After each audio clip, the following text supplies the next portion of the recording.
Video review. Arrests are up 30% over last year. You people are just gonna waltz in here and do whatever the hell you want to do? This is not up for discussion. You've had quite an impressive run. Your recent undercover operation posing as a wheelman to bust car thieves has been exceptional. But these local police stings can take months, if not years, to execute. I don't have that kind of time. Now they're going to need a wheelman. Your job is to drive. My job is to get you in. Nothing more, nothing less. Let's go. For the most part, people's reaction to the last few Need for Speed games was the same. Why aren't they more like Need for Speed Most Wanted? Where are the overtop cheesy cutscenes and cop chases? Well, it seems as if EA heard those cries, because for better and worse, Need for Speed Undercover feels like Most Wanted. In Undercover, you play the role of, wait for it, an undercover officer. Along with Agent Chase, played by the attractive Maggie Q, your job is to take down a group of street racers that have somehow become involved in international smuggling. The story is told via campy cutscenes that fail to capture the charm of Most Wanted, thanks to uninteresting characters and a predictable plot. Having a story provides incentive to make it through the race after race, but the whole "this is so cheesy it's cool" thing feels kind of forced. Like many other Need for Speed games, all of your racing will take place on the streets of a fictitious city. Here it's the Tri-City Bay Area. You'll start with a lousy vehicle, but it won't be long before you're able to snag a pink slip to a nicer ride. As you progress, you'll earn cash, which can then be used to unlock new vehicles from manufacturers such as Dodge, Nissan, Cadillac, Ford, Porsche, Lamborghini, BMW, Aston Martin, Mitsubishi, and many more. If you're into tuning individual aspects of your ride or purchasing individual parts, you can do that.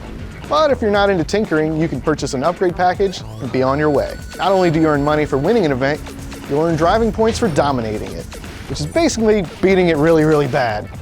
You can power up a number of your driving attributes, but they don't have a noticeable effect on how your car handles.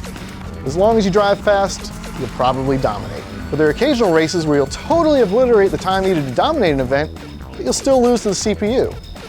The game also encourages you to drive with style and drift, draft, and drive really close to other cars. While they're increasing your nitrous, there's little to gain from doing so. That said, the new J-turn mechanic, which lets you bust quick 180s, is super useful when chasing down rivals or evading the cops. You'll use it because it's useful though, not because it gets you heroic driving points. The cops are back in full effect in Undercover, and for the most part, the return is welcome.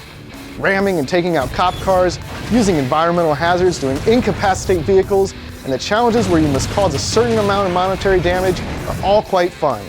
It's too bad that some odd quirks hamper the cop chases. Sometimes you won't have to do anything at all to evade the police.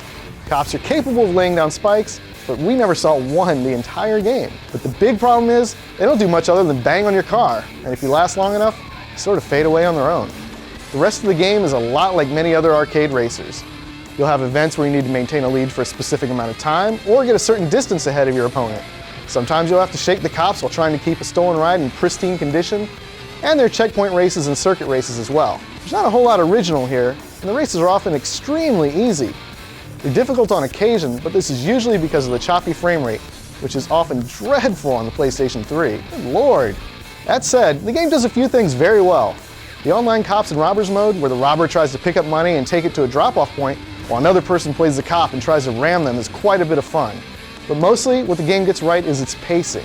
The races are short, sometimes as short as 20 seconds, and they're almost never longer than 5 minutes.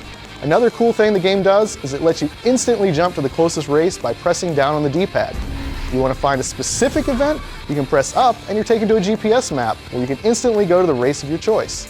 It'll save you a lot of needless backtracking, and combined with the short races, make sure that Undercover never gets boring. If you're one of the many people who love Need for Speed Most Wanted, flaws and all, you'll find a lot to like in Undercover.